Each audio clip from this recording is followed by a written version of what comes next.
Olá, ancestrais, tudo bom com vocês? Bom, no vídeo de hoje, da série Os Deuses Sumérios, vamos falar sobre a grande deusa Inanna, ou também conhecida como Ishtar. Bom, Inanna, para quem não sabe, era uma deusa suméria, e no equivalente cadiano ela era conhecida como Ishtar. Entre as divindades assim mais importantes, ela era a deusa mais importante, do panteão mesopotâmico. E ela é conhecida principalmente como a deusa do amor, e igualmente proeminente também como a deusa da guerra. E em seu aspecto astral, vamos dizer assim, dos astros, Inanna, Ishtar, ela é o planeta Vênus, e é conhecida também como a estrela da manhã e a estrela da tarde. Ok? Então acompanha comigo. Bom, um ponto que muitos têm dúvida, antes de eu começar esse vídeo, é sobre essa relação, se Inanna e Ishtar seria a Lilith, ok? Bom, nesse vídeo de hoje eu não vou abordar esse assunto, se ela é a Lilith ou não, ok? Fica aí a dúvida para quem tem dúvida, deixar nos comentários aí se tem interesse de saber se ela é ou não, ok? E com certeza é um tema assim extremamente extenso, para debater num único vídeo aqui, tá bom? Então o tema de hoje é para falar num conceito sumério, tá bom? Falando sobre as funções de Inanna, Inanna Ishtar, ela é de longe a mais complexa de todas as divindades que eu já vi até agora e consegui ler. Ela, de todas as divindades mesopotâmicas, exibindo assim, ela tem muitos traços contraditórios, e até mesmo paradoxais, é bem interessante. E já na poesia suméria, por exemplo, às vezes ela é retratada como uma jovem tímida, por exemplo, sob uma autoridade patriarcal, por exemplo, embora em outras ocasiões ela é uma deusa ambiciosa e que busca expandir a sua influência também. Por exemplo, no mito, meio fragmentário, com algumas partes, conhecido como Inanna Enki, nesse mito é sobre a descida dela, de Inanna, para o submundo, no mundo inferior. O seu casamento com Dumuzi é organizado sem o conhecimento dela, para vocês terem uma ideia. E seja pelos seus pais ou pelo irmão dela, conhecido como Utu, mesmo quando ela recebe uma atividade assim independente, ela está assim atenta aos seus limites também. Em vez de mentir para a mãe e dormir com o Dumuzi, ela o convence a procurar ela da maneira apropriada, E assim, essas ações ela contrastam, tem um contraste muito grande desse retrato de Inanna, Ishtar, como uma femme fatale, vamos dizer assim, da epopeia de Gilgamesh, que ela é tomada pelo bravo e belo Gilgamesh, o herói Gilgamesh, onde Inanna, Ishtar, convida-o para ele ser o amante dela. E nesses seus avanços, no entanto, são rejeitados pelo herói, que acusadoramente ele relata uma série de amantes passados que ela teve, que ela deixou de lado ou os destruiu. Então Gilgamesh estava bem esperto com Inanna aí nessa época. E há sem dúvida uma semelhança persistente entre essas duas naturezas de Inanna, Ishtar, sobre a sua sexualidade. A jovem Inanna, na poesia suméria, ela diz, por exemplo, assim, lavra minha vulva, homem do meu coração. E não é menos assim desejosa, que Inanna Ishtar, ela é retratada em Gilgamesh como: vamos aproveitar a sua força, por isso põe a mão e toque a nossa vulva. Assim, Inanna Ishtar, ela era os destinatários de orações sobre impotência ou para o amor não correspondido. Inanna Ishtar, ela também era uma deusa protetora, das prostitutas. Inanna Ishtar, ela gosta igualmente de fazer também guerra, do mesmo jeito que ela gosta de fazer amor. A batalha, para ela, era conhecida como: a batalha é uma festa para ela. O aspecto guerreiro da deusa tende a ser expresso em contextos politicamente carregados, nos quais a deusa ela é elogiada em conexão com o poder real, e o poderio militar também. Isso é visível já no antigo período acadiano, onde quando o rei Naram-Sin, ele frequentemente evocava o guerreiro Ishtar, que no acadiano era conhecido como Ashtar Anunitum, que em suas inscrições ele se torna mais proeminente na veneração neo-assíria de Inanna Ishtar, cujos os dois aspectos mais importantes nesse período que é saber, né, que era conhecida como a Ishtar de Nínive e a Ishtar de Arbelá, estavam intimamente ligadas à pessoa desse rei, ok? Aqui vale só um ponto eu ressaltar para vocês, né, de comparação. Na antiguidade, Ishtar, ela está igualmente, né, igual a gente tem no Brasil, aqui muito conhecida sobre Nossa Senhora, né, de tal lugar, Nossa Senhora daquilo. Assim era naquele tempo já para Ishtar na antiguidade também, que depois passou para Asherah, né, Asherah ou Astarte, que também é a mesma, tá, mas era um conceito mais semítico, tá? Tinha isso também, mas aí é coisa para um outro vídeo, tá? Mas fica aí a dica para vocês. Sobre um aspecto, né, da guerreira Inanna Ishtar, que não aparece nesses períodos do antigo acadiano, era enfatizar suas características masculinas, enquanto a sua sexualidade, né, era feminina. O papel da deusa em legitimizar, né, o seu poder político, ela não foi, no entanto, restrita ao seu aspecto masculino como o guerreiro Ishtar, né, mas atestado também pela sua sexualidade, né, que Inanna em seu aspecto feminino mantinha, tá? O atributo, né, que a história suméria no início, né, da cerimônia do chamado casamento sagrado celebrou o casamento de Inanna, né, que representava a alta sacerdotisa, e do Muzi, que representava o governante, durante o festival, né, do Ano Novo, para garantir as prosperidades e abundância, né, do reino assírio, tá, acadiano. E era praticado, né, no final do terceiro e do início século também, né, do terceiro milênio antes de Cristo, né, o ritual de casamento sagrado, que pode ter sido assim apenas uma construção intelectual, né, vamos dizer assim, e não um acontecimento na vida real, tá?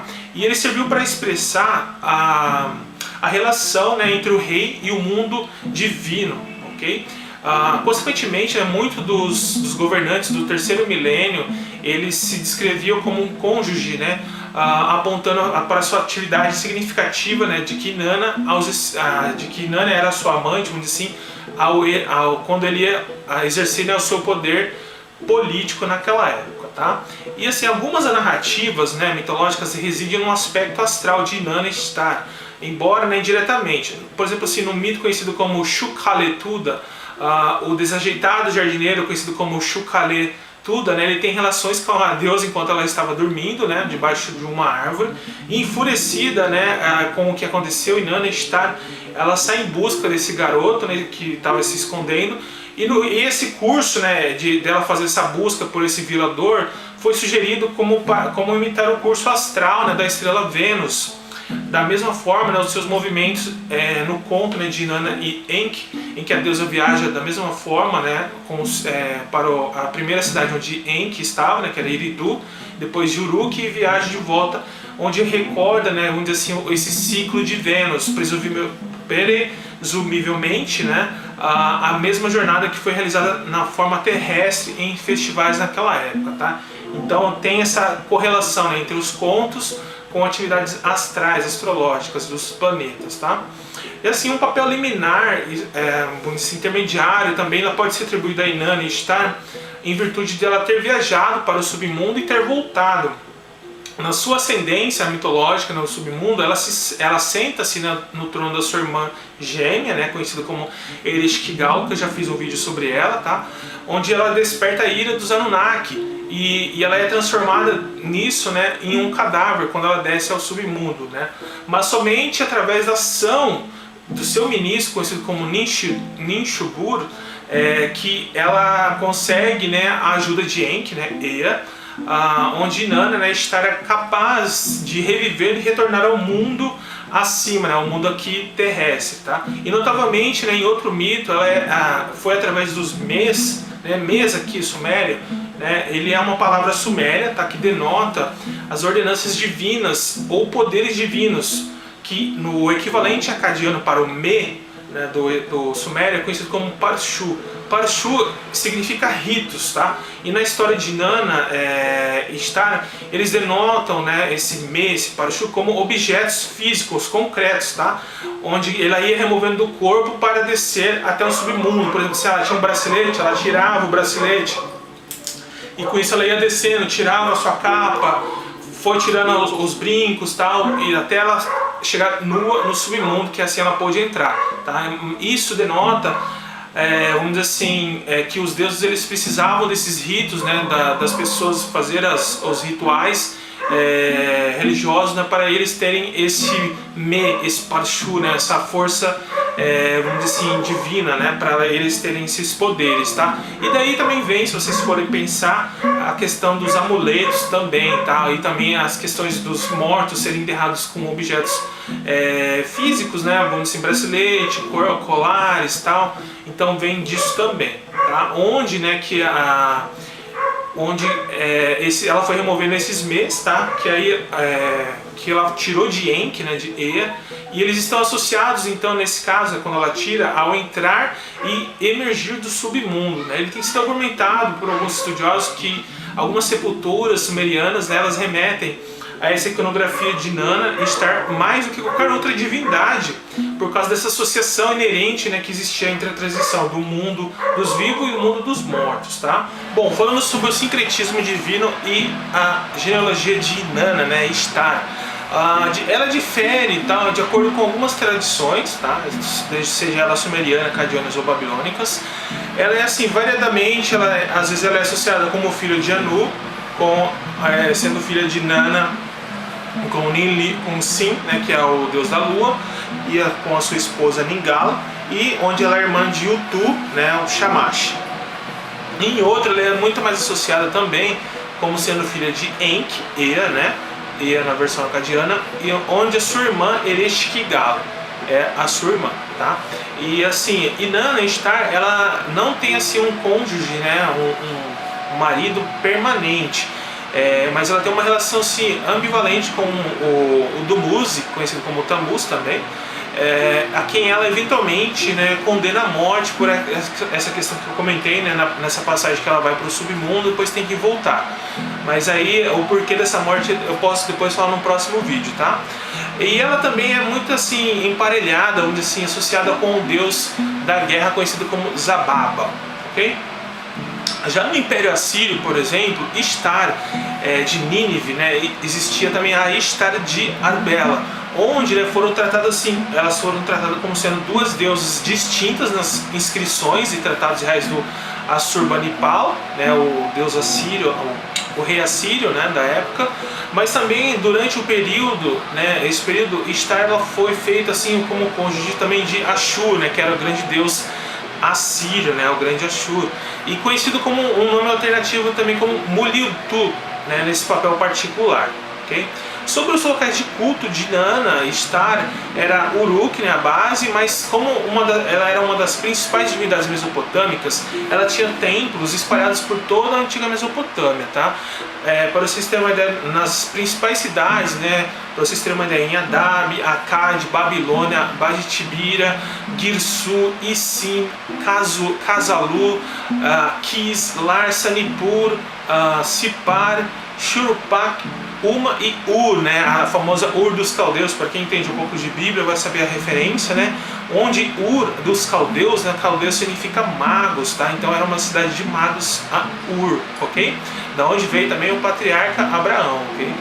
Falando sobre os períodos atestados, né, Inanna ela é listada como o terceiro lugar assim em termos de importância depois de An, né, de Anu, e Enlil, ok? Na lista dos deuses da dinastia de Fara, né, onde Inanna Ishtar ela permanece na parte superior desse panteão mesopotâmico, através passando pelo terceiro, segundo até no primeiro milênio, para vocês verem a importância que ela carregava nos povos sumérios e acadianos, né? E ela é especialmente, né, importante como uma divindade assíria nacional também, particularmente já no primeiro milênio. Sobre uma iconografia de Inanna, né, Ishtar, ela é tão variada quanto as suas características, né, que eu citei para vocês. Na iconografia inicial, por exemplo, ela é representada como um feixe de junco, tá? Eu vou ver se eu acho mais para vocês, ou como um poste de um portão, né, de um portal, vamos dizer assim, onde que também a forma de escrita, né, do antigo nome dela tinha esse formato desse portão, tá? Desse feixe. Onde também, né, no registro mais antigo que temos o nome dela, na famosa a vasilha de Uruk mostra, né, a deusa numa forma antropomórfica, posicionada diante de duas escancelas, né, de dois portões. Na sua forma humana, né, ela era conhecida como a deusa do amor sexual, e muitas vezes ela é retratada totalmente nua, tá? Mas na iconografia síria, por exemplo, muitas deusas, né, se revelavam segurando uma capa ou até mesmo, né, nua, geralmente nas artes dos povos sírios da época, tá? Mas provavelmente nem todas elas representavam essa própria deusa Inanna, tá? Uma boa indicação do status divino, para você ter uma ideia, é a presença do gorro com chifres, tá? Na iconografia suméria. Em seu aspecto guerreiro, por exemplo, Inanna, ela é mostrada vestida, né, um manto de babados com armas saindo do seu ombro, né, muitas vezes com pelo menos assim, uma ou outra arma nas mãos, tá? E às vezes com uma barba também, pra vocês verem vamos dizer assim, a parte masculina, a ferocidade que ela tinha, né? Para enfatizar, nesse caso, assim, o seu lado masculino, o seu lado de poder, de força. E no seu tributo animal, ela como uma deusa da guerra, né, ela era conhecida como leão, que muitas vezes ela tem em seus pés, ou ela está totalmente de pé junto com leões, tá? Um dos louvores assim, de qualidades bélicas de Inanna, ela é comparada como um leão que ruge sem temor, para você ter uma ideia aí do poderio que ela tinha, né? Em seu aspecto astral, né, como eu falei no começo do vídeo, Inanna ela é simbolizada, né, como a estrela, como o astro Vênus, né, mas como uma estrela de 8 pontas, tá? As cores que se associam a ela é a cor cornalina e o azul mais escuro, né, como o lápis-lazuli, que também eram umas formas de simbolizar, né, essa questão do aspecto feminino e masculino dela respectivamente, tá? Sobre um fato interessante é que em alguns casos ela é retratada como tendo a pele totalmente branca, tá? Com olhos vermelhos. Isso faz me lembrar que ela poderia ser albina, né? Que ela tem, eu não sei se eu vou achar os textos aqui, mas tem textos que descrevem ela, né, como sendo uma mulher assim formosa, né, de pele branca, bem branca, e com olhos vermelhos de fogo, né? Aí, se vocês procurarem sobre albinos, tem até vídeos, né, que você vê crianças, jovens, mulheres, sobre o nome, né, e ortografia de Inanna. O nome sumério dessa deusa é mais frequente interpretado, etimologicamente falando, como Ni-an-a, tá? Que literalmente significa a Senhora dos Céus, tá? Uma interpretação diferente que se tem, que se traduz o nome dela como a Senhora de Vários Encontros, ou também como a Senhora das Batalhas, né? Nessa questão do lado guerreiro que ela tinha, tá? Então ela tinha esse título de Senhora dos Céus, tá?